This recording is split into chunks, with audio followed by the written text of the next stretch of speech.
शिमला में हॉटकोटी मंदिर। शिमला, जिसे देवभूमि या देवताओं की भूमि के रूप में जाना जाता है, में कई प्राचीन धार्मिक स्थल हैं। इन्हीं में से एक है हॉटकोटी मंदिर, जो हॉटकोटी की रहस्यमयी घाटी में स्थित है। यह मंदिर पत्थर से बना है और इसकी अद्वितीयता इस क्षेत्र के अन्य मंदिरों से अलग करती है। ऐसा माना जाता है कि श्री आदि शंकराचार्य ने इस मंदिर की स्थापना की थी। कुछ विद्वानों का मानना है कि यह मंदिर 3वीं शताब्दी ईस्वी के दौरान बनाया गया था, जबकि अन्य इसे बाद की संरचना मानते हैं। यह मंदिर न केवल देवी दुर्गा और भगवान शिव की आराधना का स्थल है, बल्कि हिमालय की बर्फ से ढकी पर्वतमालाओं, घने जंगलों और हरी भरी ढलानों की प्राकृतिक सुंदरता के कारण भी पर्यटकों के बीच लोकप्रिय है। पब्बर नदी के तट पर पिकनिक मनाने के लिए भी ये जगह प्रसिद्ध है। स्थानीय लोगों का विश्वास है कि माता हाटकेटेश्वरी हिंदू धर्म की सबसे शक्तिशाली देवियों में से एक हैं। हॉटकोटी मंदिर परिसर में कई सदियों पुराने पत्थर के मंदिर हैं, जिनकी वास्तुकला अद्वितीय है। ये स्थान देवी दुर्गा के महिषासुर मर्दिनी रूप की पूजा के लिए प्रसिद्ध है। मंदिर में स्थापित देवी दुर्गा की मूर्ति लगभग 1.2 मीटर ऊंची है और अष्टधातु से बनी है। मूर्ति से प्रकाश निकलता है और उसके दोनों ओर शिलालेख हैं, जिन्हें आज तक पढ़ा नहीं जा सका है। भगवान शिव की पूजा के लिए एक अलग मंदिर है, जिसमें शिवलिंग की चौड़ाई प्रवेश द्वार की तुलना में अधिक है। हॉटकोटी मंदिर में कई मेले और त्योहार आयोजित होते हैं। चैत्र नवरात्रि अप्रैल और अश्विन नवरात्रि अक्टूबर से नवंबर के अवसर पर यहाँ मेले लगते हैं। भक्त देवी दुर्गा की पूजा विभिन्न रूपों में करते हैं और यहाँ बलि देने की परंपरा भी है। मंदिर तक पहुँचने के लिए पर्यटक शिमला रोहड़ू सड़क मार्ग का उपयोग कर सकते हैं। निजी और सार्वजनिक बसें, टैक्सी सेवाएं और निजी कारें उपलब्ध हैं। देहरादून हॉटकोटी सड़क मार्ग भी एक विकल्प है। निकटतम हवाई अड्डा और रेलवे स्टेशन शिमला में स्थित हैं।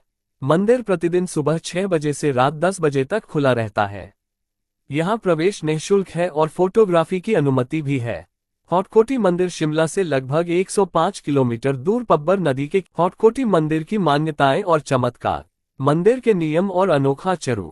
हॉटकोटी मंदिर के गर्भगृह में केवल स्थायी पुजारी ही मां हाटेश्वरी की पूजा कर सकते हैं। मंदिर के प्रवेश द्वार के बाईं ओर एक ताम्र कलश है, जिसे लोहे की जंजीर से बांधा गया है। स्थानीय भाषा में इसे चरु कहा जाता है।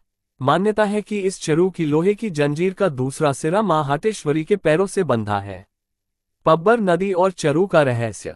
सावन और भादों के महीनों में जब पब्बर नदी में बाढ़ आती है, तो यह चरु सीटी बजाने जैसी आवाजें निकालता है और भागने का प्रयास करता है। इसे रोकने के लिए इसे मां के चरणों से बांध दिया गया है। लोक कथाओं के अनुसार मंदिर के बाहर 2 चरु थे, जिनमें से एक भागकर नदी की ओर चला गया था, जबकि दूसरा चरु पुजारी ने पकड़ लिया था। चरु पहाड़ी मंदिरों में अक्सर देखा जाता है, जहां यज्ञ के दौरान ब्रह्मा भोज के लिए हलवा रखा जाता है। हॉटकोटी मंदिर के चरु में रखा भोजन कभी खत्म नहीं होता, चाहे कितना भी बांट दिया जाए। देवी हाटेश्वरी की लोककथा। एक लोककथा के अनुसार एक ब्राह्मण परिवार की 2 सगी बहनें थीं, जिन्होंने कम उम्र में संन्यास ले लिया। वे गांव-गांव जाकर लोगों के दुख सुख सुनती और उनके निवारण के उपाय बताती। इनमें से एक बहन हॉटकोटी गांव पहुंची, जहां उसने एक खेत में ध्यान लगाया और ध्यान करते करते लुप्त हो गई। जिस स्थान पर वह बैठी थी, वहां एक पत्थर की प्रतिमा प्रकट हुई। इस चमत्कार से गांव वालों की श्रद्धा उस कन्या के प्रति और बढ़ गई। जुब्बल रियासत के राजा ने जब ये सुना, तो वे स्वयं वहां पहुंचे। राजा ने प्रतिमा के चरणों में सोना चढ़ाने का संकल्प लिया, लेकिन जैसे ही खुदाई की, वह स्थान दूध से भर गया।